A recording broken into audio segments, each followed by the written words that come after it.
In April 1999, at the end of a general conference of the Church of Jesus Christ of Latter-day Saints,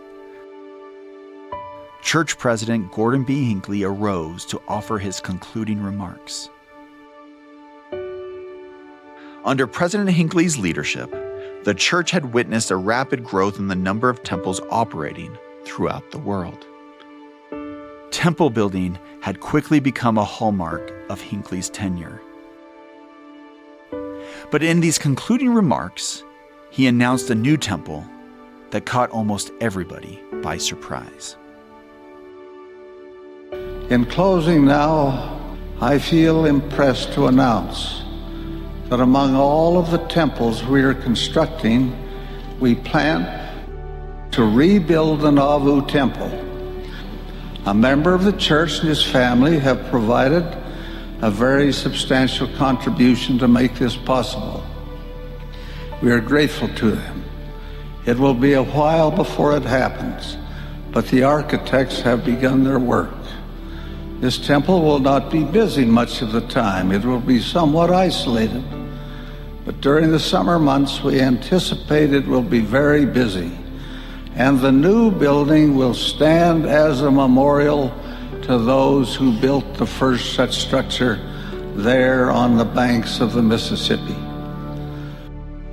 To many Latter-day Saints who were watching this conference of the church, they can tell you exactly how they felt when President Hinckley made this announcement. There was a palpable excitement that this building that had meant so much to the early Latter-day Saints would be rebuilt. Rebuilding a historic temple for modern usage comes with unique challenges, but it also results in unique insights. In this, the podcast's final episode, we talk about the reconstruction of the temple at Nauvoo and what it means to Latter-day Saints today. This is the Nauvoo Temple, a Joseph Smith Papers podcast. And I'm your host, Spencer McBride. Episode 8, An Old City, a New Temple.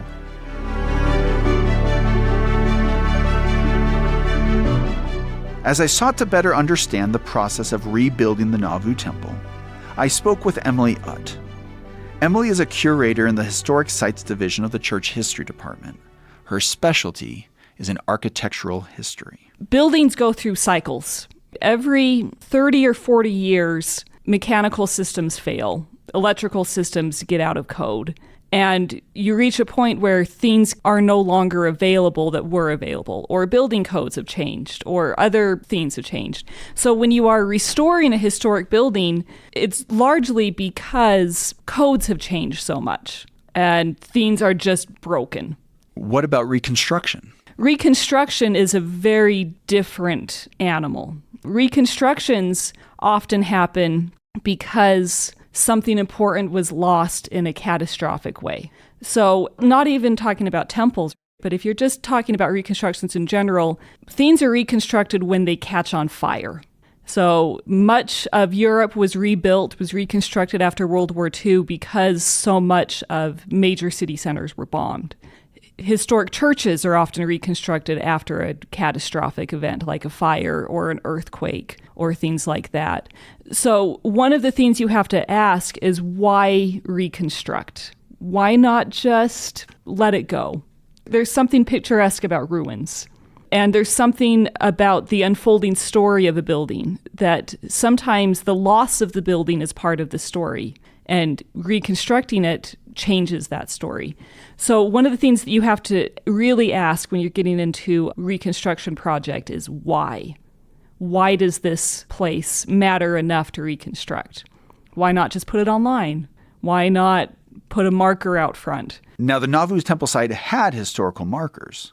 People could learn about the temple from these markers and from tour guides. So why rebuild the temple? Reconstructing the Nauvoo Temple, I think, was done because Latter-day Saints wanted that connection. There was a sense of loss that had happened over the decades. And then when that building was destroyed first by fire and then by a tornado, You go to Nauvoo and you visit that site and you see the excavated basement and you see a hole. And in some ways it reflects the hole that's been left in us by having to leave that place. So I think when President Hinckley said, let's reconstruct the Nauvoo Temple, was that let's reclaim our story. Let's fill that hole that we have and connect to our past in a really powerful way. But the reconstructed Nauvoo Temple was going to be more than a historic site. Rather than a living history museum to be toured, the leaders of the church intended it to be an operating temple, a place where Latter-day Saints could go and participate in temple ordinances. And that distinction mattered to questions of how the temple would be rebuilt. So when we reconstruct historic sites on behalf of the church, for example, we do it because the tangible story of Joseph Smith living in that home matters. So the materiality matters a lot. Getting the floor plan matters a lot. You need to be able to say, this is where this person stood when this event happened. So if you compare the reconstruction, for example, of the Joseph Smith log home in Palmyra, we rebuilt an 1820s log structure using the same materials, the same techniques, the same floor plan. It had to be accurate down to the 1/8 of an inch. And we didn't put electricity in it. We didn't put plumbing in it because those things didn't matter for the story that we're trying to tell. When you reconstruct a historic temple, the materiality matters less than the connection. So while the Nauvoo Temple may look old, it is in fact a completely new building using modern building techniques, modern materials, modern building codes, all of those things that you need to be a new building. It seems that building codes, issues of practical use, and historical accuracy were all factors in how the temple was built. I asked Emily to what extent the temple in Nauvoo today looks like the temple built in that spot during the 1840s, and in what ways they are different. Well, the first thing is that the building technique itself is very, very different. So the 1840s temple, that site would have been excavated by hand, and then the walls would have been what we call full depth stone. So if your wall is 3 feet thick, that means it's 3 feet thick of stone. And the timbers would have been cut using 1840s techniques, all of those things. The Nauvoo Temple today is a reinforced concrete building with a stone veneer. So basically, right, you have the thick concrete walls and then the stone is attached just to the surface. So the stone today is a couple inches thick as opposed to the several feet of the original building. So from the outside, it may look like a historic building, but in reality, it's a new building. But where the exterior of the building and parts of the interior are concerned, the architects designing the new temple paid close attention to historical detail, and in several instances in which they could not match the new temple to the old, they paid tribute to the original design. The architectural team that worked on the reconstruction had the best evidence for what the exterior of the building looked like, except for the rear. There were no photographs of the rear of the building. So that is a complete conjecture. They found historic stone that was being used in people's cellars and sheds and whatever else in Nauvoo. And they were able to then to measure those stones. So they tried to match the tooling, the way that the stone is finished. They tried to match stone width and height. Historic photos show that the top portion of the building, actually the stone was taller than the bottom part of the building. And so in the reconstruction, you'll notice that the bottom part of the building, the stones are 8 inches tall. The top half of the building, the stones are 16 inches tall. And they based that on a historic photograph. But the stone itself is different. The stone that was used in the 1840s was from Nauvoo, and that stone was just not available and not of the quality they needed to meet current codes. So they used a stone from Alabama on the exterior. The interior of the building is completely different. In the restoration, they tried to recreate a few details. So there is a staircase in about the same location as a historic staircase. The baptismal font is in about the same location as the historic font. And the original 1840s temple would have had 2 large assembly rooms, much like the Kirtland Temple, stacked on top of each other. So in the reconstruction, they rebuilt one of them, but smaller. and then put other offices and things around that area. So the floor plan is totally different from the 1840s temple. It is a modern 20th century building with an exterior veneer that looks old. Emily's explanation made sense to me. But there was one feature of the temple that I still wondered about. That feature is the angel atop the temple. As we discussed in an earlier episode, the original Nauvoo Temple featured an angel on a weather vane, positioned in a way that it appeared to be in flight. But most temples built in the 20th century featured a standing angel. So when the Nauvoo Temple was rebuilt at the turn of the 21st century, what conversations about the angel occurred? And why did church leaders ultimately decide on the standing angel? Yeah, so and again, that's part of the discussion of what are you trying to reconstruct? If you're reconstructing the Nauvoo Temple to be a museum to help us understand 1840 temple ritual, they would have made some very different decisions. By the time the Nauvoo Temple reconstruction was happening, the standing angel, this one carved, I think, by LeVar Wellgren, had become such a standard symbol in the church. Every temple has an angel. That, of course, we're going to put one on. And I've been told that there was some conversation between the architects and church leadership of, well, do we do the historic angel or do we do our new modern standard angel? The decision was made to put a standard angel on it to give a little bit of an idea that this is a new temple. So if you put the weather vane on, this is a historic building. If you put the standing angel on, this is a new building with a nod to the past. So from what I understand, President Hinckley recommended that they put the standing angel on to maybe help bridge that gap. You know, this is both an old building and a new building, and the standing angel, in some ways, I think represents that.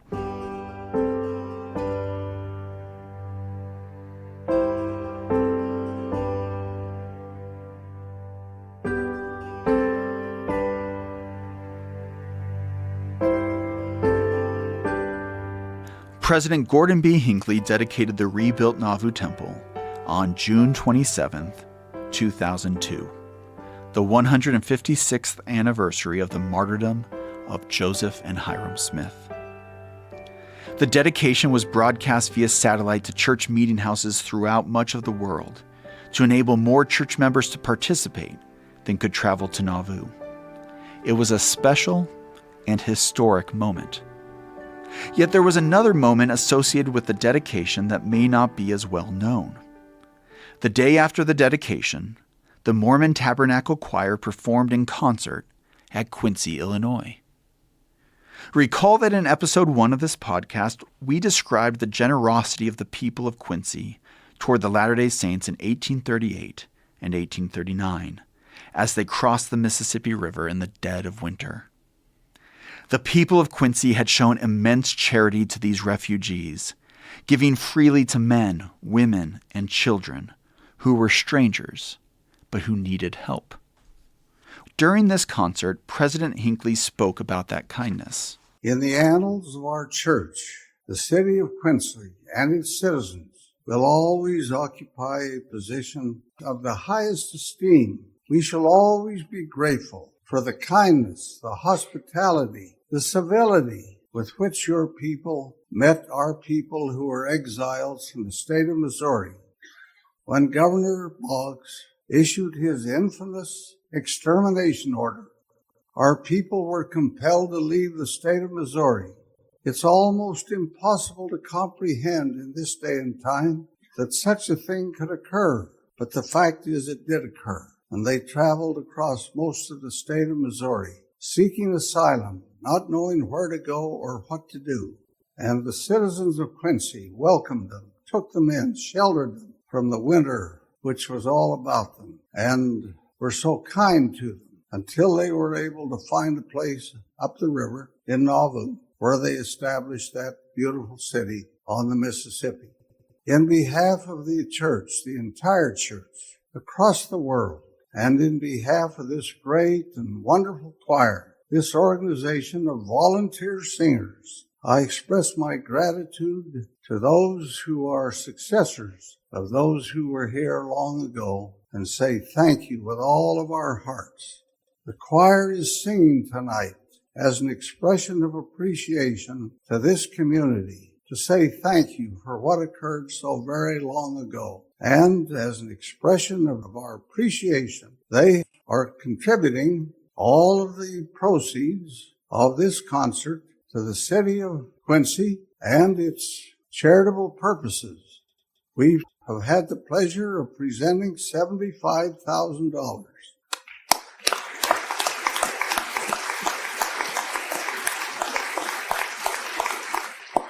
I don't have the check with me. They already have it in the bank. And there it will become a corpus for great civic endeavors and the blessing of the people of this wondrous community, which we shall always hold in sweet remembrance. Thank you so very much. God bless you, my beloved associates. Thank you so much.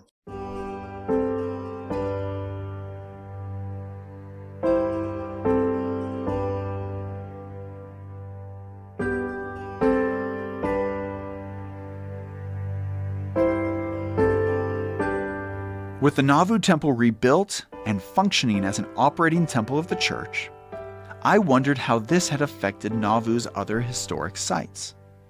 It appears to have significantly boosted the number of visitors to Nauvoo to an average of more than 100,000 people per year.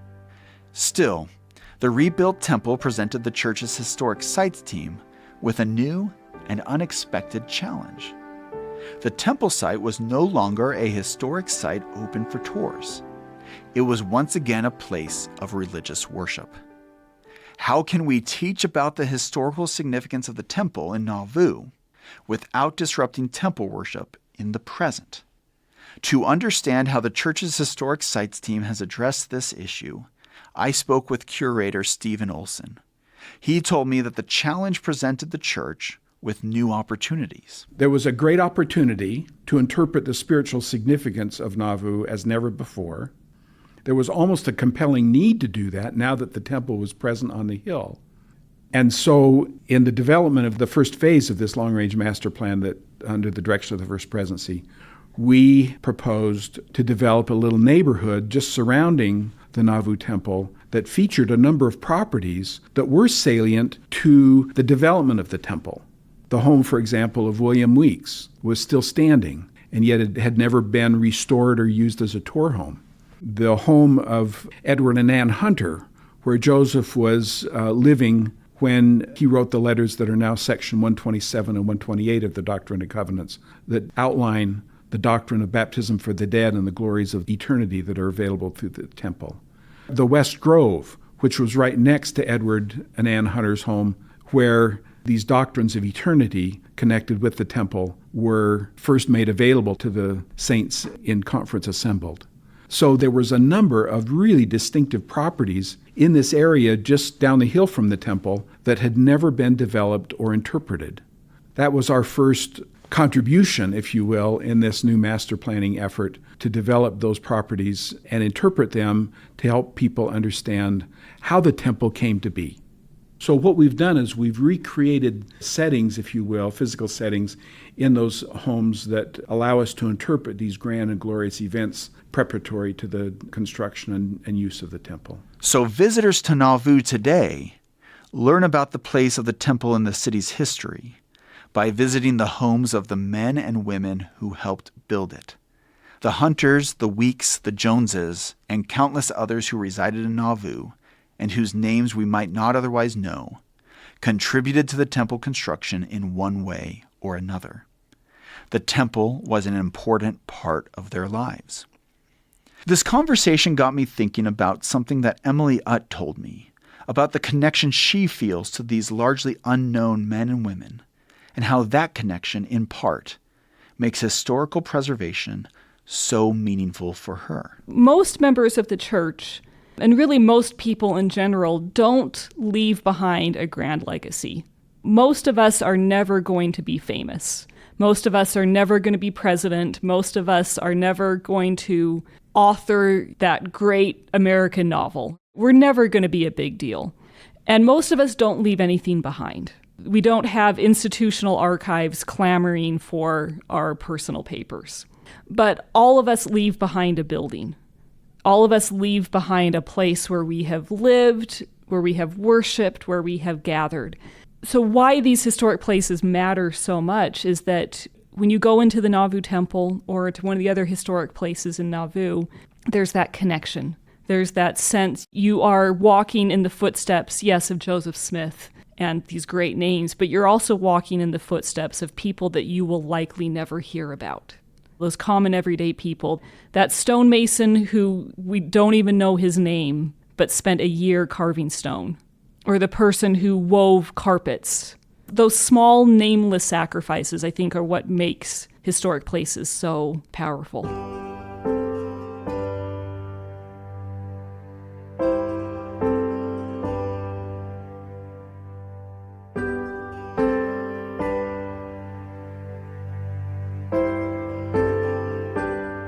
In reflecting on the history of the Nauvoo Temple, both its construction in the 1840s and its reconstruction at the turn of the 21st century, I spoke with Elder Dale G. Runland, a member of the Quorum of the 12 Apostles in the Church of Jesus Christ of Latter-day Saints. I asked Elder Runland what he thought the Nauvoo Temple meant to the people who built it in the 1840s. In his reply, he drew from a section of the Doctrine and Covenants associated with the Kirtland Temple and explained how the language of that section continued to influence the way that the saints thought about the temple once most of them had moved to Nauvoo.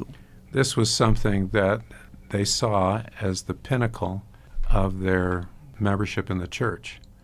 And I think if you go back to section 109 and you see the blessings that are promised, that no weapon formed against you will prosper. In essence, saying that here you're going to get a fullness of the Holy Ghost. You'll grow up in the Lord. That once endowed with that power in Nauvoo, they felt that there really was nothing to worry about. I think it's that kind of a thing that prompted the writing of the hymn, Come, Come Ye Saints. That if you die before your journey's through, it's okay. All is well. And if you don't die, well, let's keep working. I think that is the nuts and bolts of what they felt about the temple experience. That once that had happened, they were safe, they were protected, that all would be well. And I think that fired their imaginations and helped them through the trials. And as they went through trials on the plains, as they went through difficulties wherever it was, they hearkened back to that great blessing that they had received, this endowment that continues to give blessings. In so many ways, the endowment continues to bless even though you're not in the temple. It continues to bless as you keep those covenants. And I think they felt safety, they felt protection, and they felt that God knew them, was mindful of them, because they had more fully taken on themselves the name of Christ in the temple. Of course, as we've discussed in this podcast, most church members who helped build the Nauvoo Temple in the 1840s did not fully understand what would occur in that temple. But they believed in the promises found in Revelations that the fullness of the priesthood would be restored to them there. I asked Elder Renlund what parallels he sees in this history today of the relationship of church members to the temple. I was assigned by President Nelson to dedicate the Kinshasa Democratic Republic of the Congo Temple. The majority of the members of the church there had not been endowed. And they came to that temple dedication not knowing much about what happens in the temple. As a matter of fact, the majority didn't understand the difference between a regular temple recommend and a limited use temple recommend. Those who had been to the temple thought that when you went to the temple, you had to do everything from the initiatory ordinances through the sealing in one sitting, because that's how they had experienced it. They didn't know that when you did it by proxy, it was separable. Many didn't understand not just the nuances, but anything about it. But their faith in Jesus Christ, their faith in the restored gospel, made it so they knew it would be a great blessing. They knew it would be, and they trusted in that, and then they were willing to do anything to have it happen. I suspect the people in Nauvoo were not a lot different. I think my Congolese friends and saints and brothers and sisters understood what those saints in Nauvoo did, that God, through his prophets, had promised great blessings, and then it happens. And I think what we see is as people come with that hunger and thirst that God pours out remarkable blessings on them and gives them endowments of power, of understanding, of spiritual strength and insight that blesses them and their families forever. So I think there's an exact parallel. The other parallel, I think, is in our own lives. I suspect that all of us know a little bit more about the temple and have a deeper understanding than when we received our own endowment. I know that's true for me. And so we learn as we go, and it just gets better and better and better and more meaningful. And I think that is something that is a modern-day parallel even in people who are prepared and who think they know what they're going to get. They trust in the blessings that are promised. Our conversation then turned from what the Nauvoo Temple meant to saints in the 1840s to what Elder Renlund himself has learned from studying this history. His answer included a reflection on the ongoing restoration and on the restoration of the gospel as a process. Specifically, he reflected on how keys restored to Joseph Smith in the Kirtland Temple helped bring about the introduction of baptism for the dead in Nauvoo several years later. We were talking about the ongoing restoration, and I think that the history of the Nauvoo Temple doesn't start with Section 124. The history of the Nauvoo Temple starts earlier, at least in Section 110, as Elijah comes and bestows keys that relates to the children and the fathers. And I think in the ongoing restoration, Joseph Smith knew that he'd received those keys. He totally understood it. But as his vision for that expanded to go beyond just sealing, but to father's children and the expanse of that, we get to this remarkable point in the history of the Nauvoo Temple. And in August of 1840, Joseph Smith had a friend who died, Seymour Brunson, and he's going to preach at the funeral. And he looks around and he sees a woman whose son had died without being baptized. And Joseph Smith teaches for the first time in that funeral the doctrine related to the salvation of the dead and how God's work unfolds even on the other side of the veil.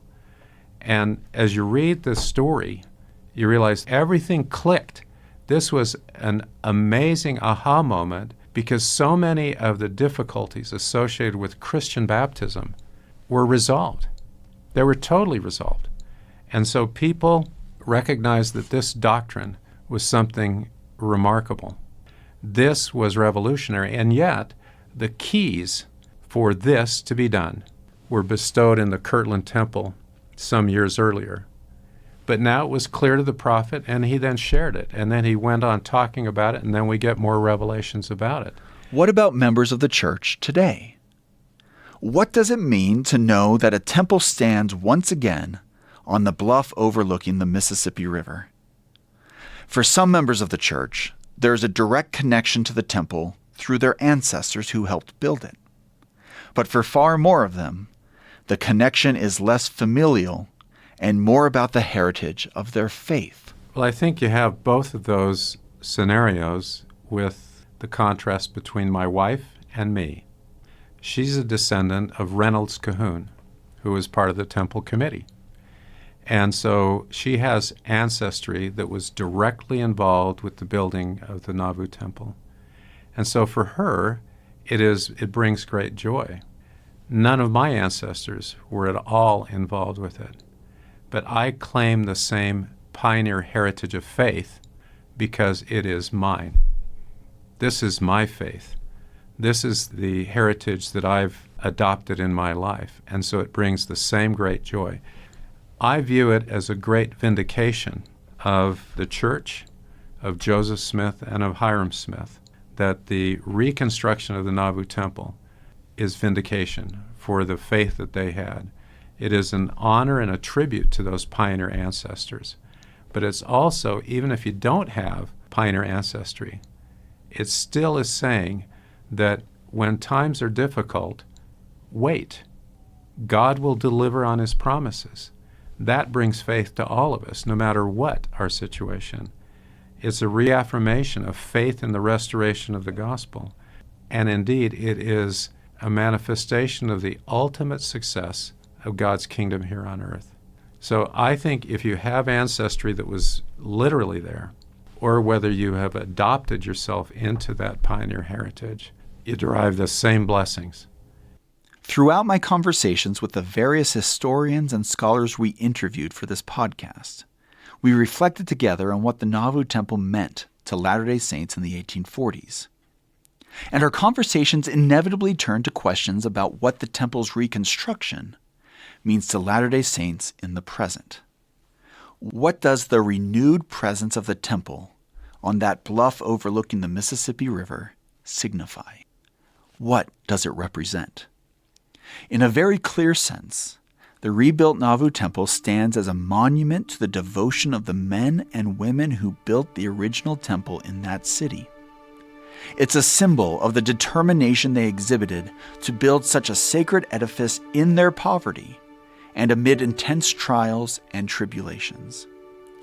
It's a monument to their perseverance, a reminder of their faith. But I think it might be more than that. Maybe the story of Nauvoo and the Nauvoo Temple is also a story of connections, a story of men and women who built a community on the western frontier of the United States in order to forge a stronger connection to heaven. And at the heart of that community was a temple, the ordinances of which formed a welding link between members of the community and their ancestors. In Nauvoo, these Latter-day Saints strengthened their connections to each other, to past generations, and to their God. In addition, the rebuilt Nauvoo Temple symbolizes our connection to the past. Early Latter-day Saints built the city and the temple, and then were forced to leave it behind.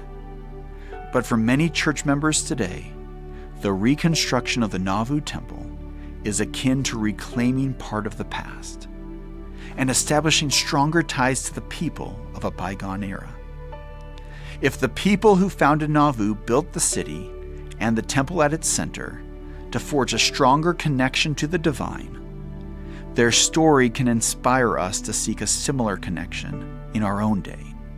So in a very real way, the story of Nauvoo, filled as it is with triumphs and defeats, is a story about connections. This has been the Nauvoo Temple, a Joseph Smith Papers podcast. Thank you for listening.